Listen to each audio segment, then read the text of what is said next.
Hello guys, आप सभी का एक बार फिर स्वागत है आपके अपने favourite YouTube channel prime science में।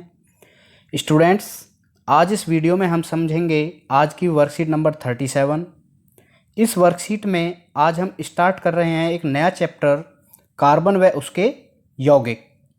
स्टूडेंट्स, आज हम बेसिकली समझेंगे कार्बन की प्रॉपर्टीज़। कार्बन की क्या क्या यूनिक प्रॉपर्टीज़ होती हैं, कार्बन किन किन फॉर्म्स में नेचर में एग्जिस्ट करता है और कार्बन हमारी लाइफ में कैसे इम्पोर्टेंट रोल प्ले करता है।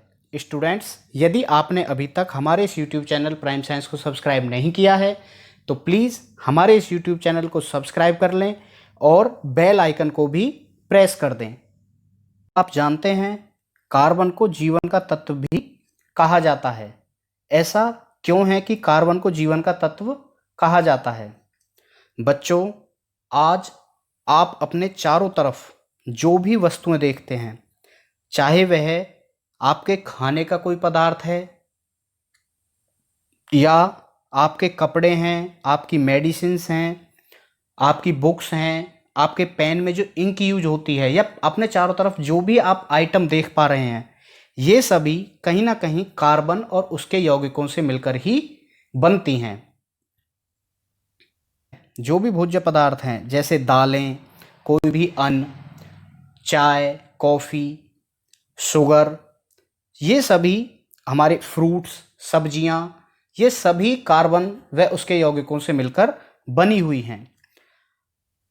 स्टूडेंट्स, हम आज जो भी फ्यूल यूज करते हैं, चाहे सीएनजी है, कोयला, लकड़ी, एलपीजी या डीजल, पेट्रोल, केरोसिन, ये सब भी कार्बन और उसके यौगिकों से मिलकर बने होते हैं।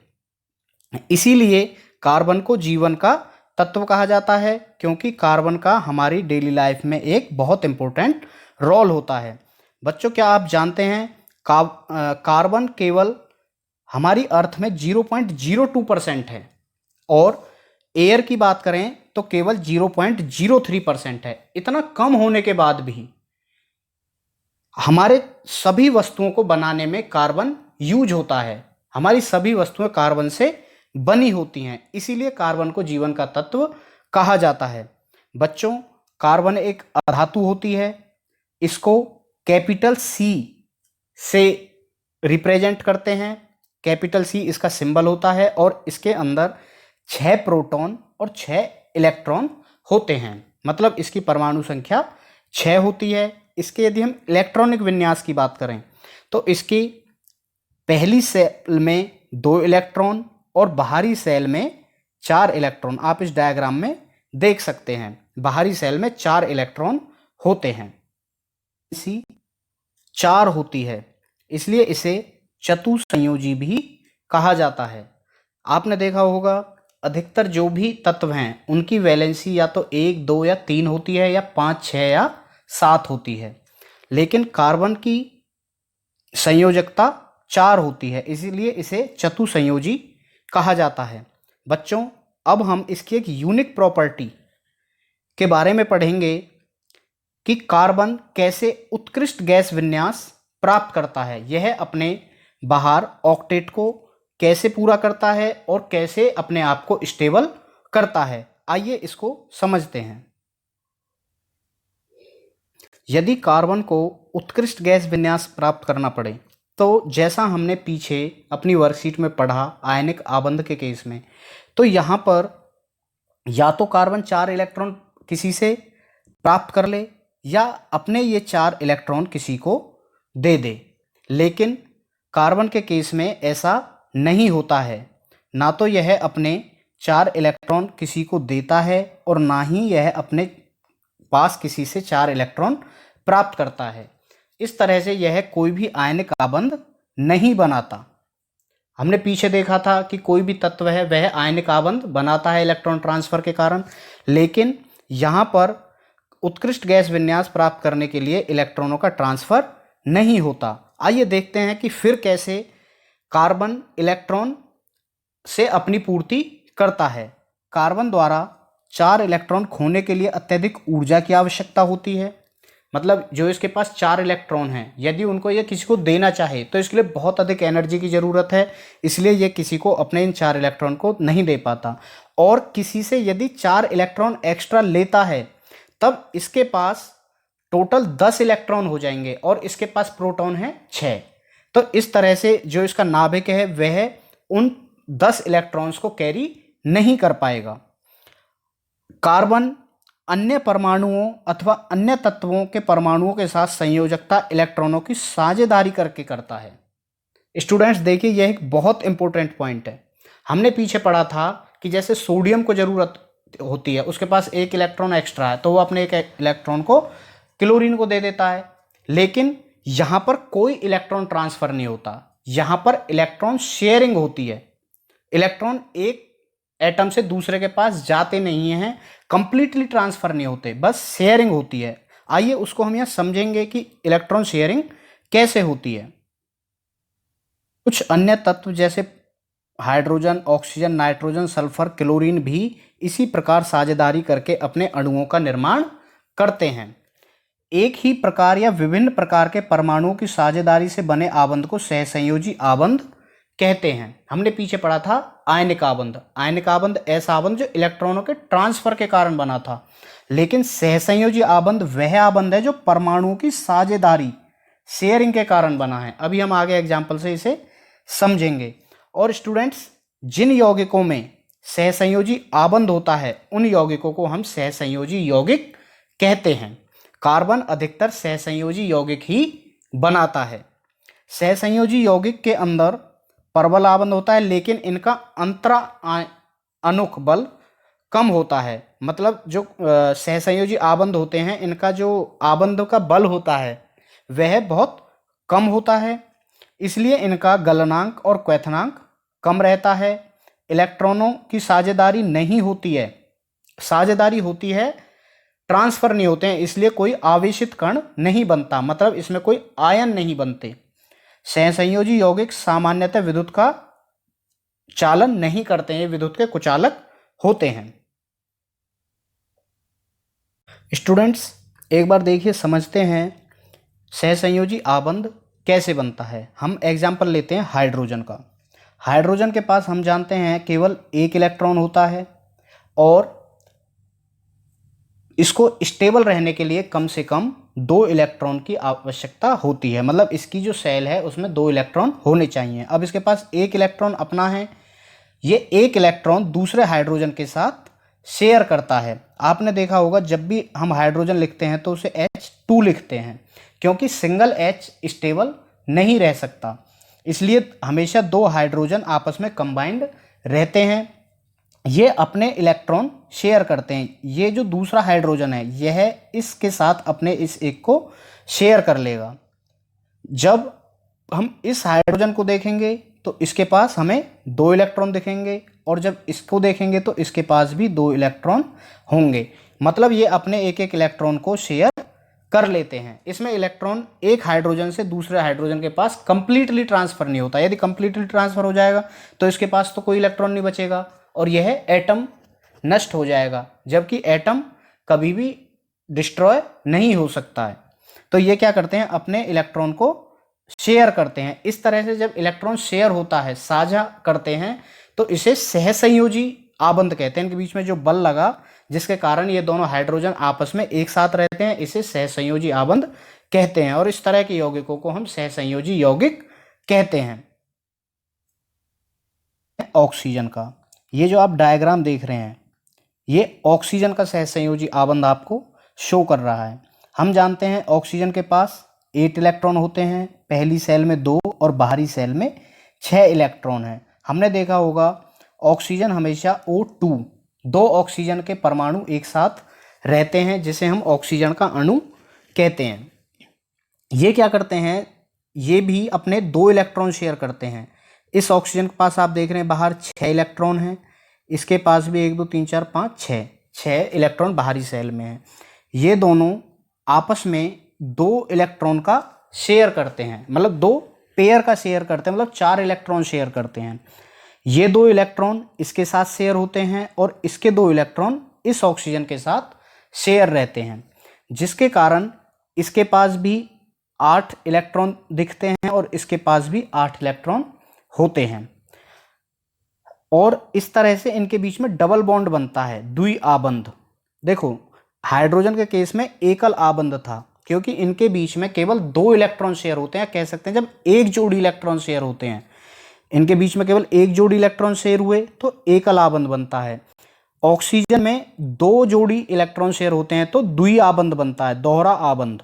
यहां देख रहे हैं ना, 4 इलेक्ट्रॉन टोटल शेयर हो रहे हैं, तो मतलब 2 पेयर इलेक्ट्रॉन शेयर हो रहे हैं। अब यदि हम बात करें नाइट्रोजन की, तो नाइट्रोजन के पास, यहां आप देखिए, नाइट्रोजन के पास टोटल होते हैं 5 इलेक्ट्रॉन।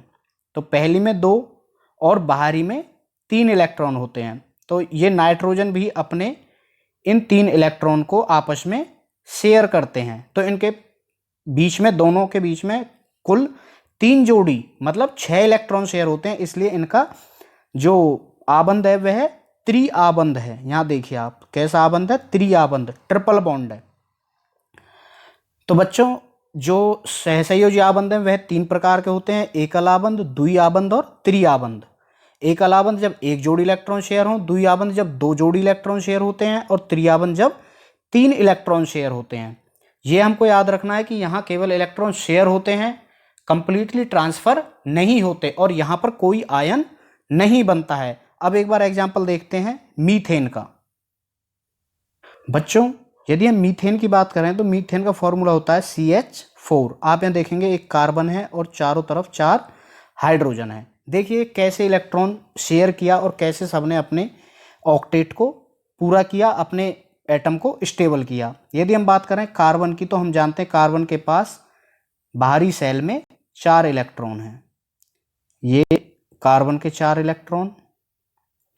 अब इस कार्बन को 4 इलेक्ट्रॉन और चाहिए, तो ये 4 हाइड्रोजन के साथ जुड़ता है। इस हाइड्रोजन के पास 1 इलेक्ट्रॉन है, इस हाइड्रोजन के पास भी 1 इलेक्ट्रॉन है। इस तरह से इन चारों हाइड्रोजन जो आप कार्बन के चारों तरफ देख रहे हैं, इनके पास 1-1 इलेक्ट्रॉन है। अब इन हाइड्रोजन को भी सभी को 1-1 इलेक्ट्रॉन चाहिए अपनी वैलेंसी को पूरा करने के लिए, और कार्बन को टोटल 4 चाहिए। तो सबसे पहले कार्बन इससे 1 इलेक्ट्रॉन शेयर करेगा, उसके बाद यहाँ से 1 इलेक्ट्रॉन यहाँ से शेयर करेगा, और 1 इलेक्ट्रॉन यहाँ से शेयर करेगा। कुल मिला के कार्बन के पास 4 अपने और 4 इसने 4 हाइड्रोजन से शेयर कर लिए। तो कार्बन के पास टोटल कितने हो गए? 8। इसका काम पूरा हुआ। अब यदि हम बात करें हाइड्रोजन की, हाइड्रोजन के पास 1 अपना है, 1 यहाँ कार्बन से शेयर कर रखा है। यहाँ कार्बन के पास 1 अपना है, 1 हाइड्रोजन ने इस कार्बन का शेयर कर रखा है। मतलब इन चारों हाइड्रोजन की भी वैलेंसी पूरी हो गई है और इस कार्बन की भी वैलेंसी पूरी हो चुकी है। इस तरह से इन्होंने आपस में सहसंयोजी आबंध बनाया। और ये आप जो देख रहे हैं ये मीथेन की इलेक्ट्रॉनिक डॉट स्ट्रक्चर है। मीथेन का फॉर्मूला है CH4। मीथेन एक सहसंयोजी यौगिक है, बंध बनाता है। अच्छा स्टूडेंट्स, यहाँ पर आप देख रहे हैं यहाँ पर 4 बॉन्ड बने हैं टोटल। तो हम इसको 4 आबंध नहीं कहेंगे, क्योंकि ये 4 आबंध अलग अलग एटम के बीच में बने हैं। हमें जो 1 आबंध, द्विआबंध और त्रिआबंध गिनना वो केवल 2 एटम के बीच बनना है, बीच देखना। जैसे यहाँ हाइड्रोजन और कार्बन के बीच में तो केवल एक ही एटम है ना, तो किन्हीं भी 2 एटम के बीच में जितने आबंध बने उनको हम गिनते हैं।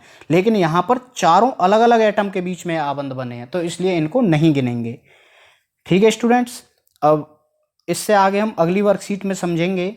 इसके और भी जो आगे एग्जाम्पल पढ़ेंगे हम कोवेलेंट कंपाउंड्स का, सहसंयोजी यौगिकों का।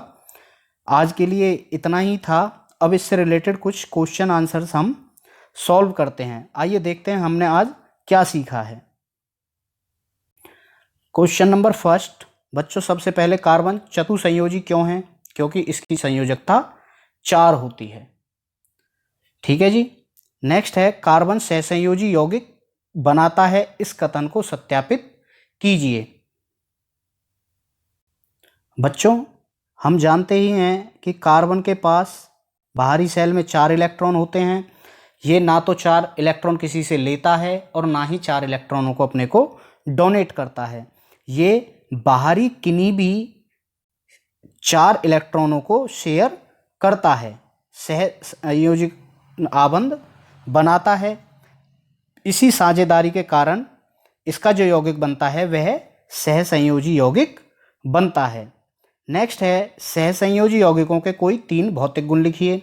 तो आपने पहले ही इस वीडियो में पढ़ा है जो सहसंयोजी यौगिक हैं, एक तो इनका गलनांक और क्वथनांक बहुत कम होता है, जबकि हमने पीछे पढ़ा था आयनिक इसके अगेंस्ट होते हैं।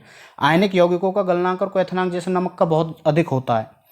अब दूसरा इनका गुण है ये विद्युत का चालन नहीं करते, ये विद्युत का चालन नहीं करते, विद्युत के कुचालक होते हैं। और भी आयन नहीं होता, क्योंकि यहाँ इलेक्ट्रॉन ट्रांसफर ही नहीं होता है, जिसके कारण पॉजिटिव और नेगेटिव चार्ज डेवलप नहीं होते हैं, तो इसमें कोई आयन नहीं बनता है। नेक्स्ट है कारण बताइए कि सहसंयोजी यौगिक विद्युत के कुचालक क्यों होते हैं। वही कारण है क्योंकि इनमें सहसंयोजी यौगिकों में कोई आयन नहीं होता। आयन नहीं होने के कारण इलेक्ट्रॉनों का ट्रांसफर इधर से उधर एक पॉइंट से दूसरे पॉइंट पर नहीं हो सकता है, इसीलिए सहसंयोजी यौगिक विद्युत का चालन नहीं करते हैं। नेक्स्ट है निम्नलिखित की इलेक्ट्रॉनिक डॉट स्ट्रक्चर, इलेक्ट्रॉनिक बिंदु संरचना बनाइए। स्टूडेंट्स, हमने अपनी पहली वीडियोस में बताया था कि किसी भी यौगिक की इलेक्ट्रॉनिक डॉट स्ट्रक्चर बनाने के लिए सबसे पहले हमें उसमें जो भी तत्व हैं उनके बाहरी सेल में जितने इलेक्ट्रॉन हैं उनको देखना होता है। यदि हम बात करें H2O की, तो यहाँ पर ऑक्सीजन के पास 1 2 3 4 5 और 6। यदि हाइड्रोजन की बात करें तो एक हाइड्रोजन के पास होता है, एक इस हाइड्रोजन के पास। अब इस हाइड्रोजन को 2 इलेक्ट्रॉन चाहिए तो ये 1 इलेक्ट्रॉन यहाँ से शेयर कर लेगा। इस हाइड्रोजन को चाहिए तो ये इस ऑक्सीजन के इलेक्ट्रॉन को शेयर करेगा। यहाँ पर आप देखेंगे इस हाइड्रोजन के पास भी 2 इलेक्ट्रॉन हो गए, एक अपना और एक ऑक्सीजन का शेयर किया। इस हाइड्रोजन के पास भी 2 इलेक्ट्रॉन हो गए, एक अपना और एक ऑक्सीजन का शेयर किया है। अब इस ऑक्सीजन की यदि हम बात करें, ऑक्सीजन के पास 6 अपने हैं, एक इस हाइड्रोजन से शेयर कर लिया और एक इस हाइड्रोजन से शेयर कर लिया, तो टोटल ऑक्सीजन के पास भी 8 हो गए। तो यह इस जल की अणु की इलेक्ट्रॉनिक डॉट स्ट्रक्चर है। यह है CO2 की इलेक्ट्रॉनिक डॉट स्ट्रक्चर। कार्बन 1 है, कार्बन के पास टोटल 4 इलेक्ट्रॉन हैं, 2 यहाँ और 2 यहाँ। ऑक्सीजन के पास बाहरी सेल में 6 इलेक्ट्रॉन है, इसके पास भी 6 इलेक्ट्रॉन है। कार्बन ने 2 इलेक्ट्रॉन इस ऑक्सीजन से शेयर किए, 2 इलेक्ट्रॉन इससे, इसके पूरे 8 कंप्लीट हो गए। और इस ऑक्सीजन की बात करें तो 6 इसके पास अपने हैं, 2 इसने इस कार्बन से शेयर कर लिए हैं। इस ऑक्सीजन के पास भी 6 हैं, 2 इसने यहाँ कार्बन से शेयर कर लिए हैं। तो सभी का जो ऑक्टेट है वो भी कंप्लीट हो गया है। और यह है इलेक्ट्रॉनिक बिंदु संरचना है CO2 की। अब देखते हैं मीथेन की। मीथेन की इलेक्ट्रॉनिक बिंदु संरचना आपने पहले ही पढ़ी है, ये देखिए, ये मीथेन CH4 की इलेक्ट्रॉन बिंदु संरचना है। यहाँ से आप इसे आंसर कर सकते हैं। वीडियो जिसमें हमने समझा कार्बन की हमारे लिए क्या इंपॉर्टेंस है, कार्बन किस तरह का यौगिक बनाता है, किस तरह इसकी संयोजकता होती है, कार्बन क्यों सहसंयोजी यौगिक बनाता है, सहसंयोजी आबंध क्या होते हैं, सहसंयोजी आबंध कितने तरह के होते हैं, एकल आबंध, द्विआबंध और त्रिआबंध। स्टूडेंट्स, यदि इस वीडियो से आपको आज की वर्कशीट को समझने में हेल्प मिली है तो हमारे इस वीडियो को लाइक करें, हमारे इस YouTube चैनल को सब्सक्राइब कर लें और अपने दोस्तों के साथ भी शेयर करना ना भूलें। Thank you.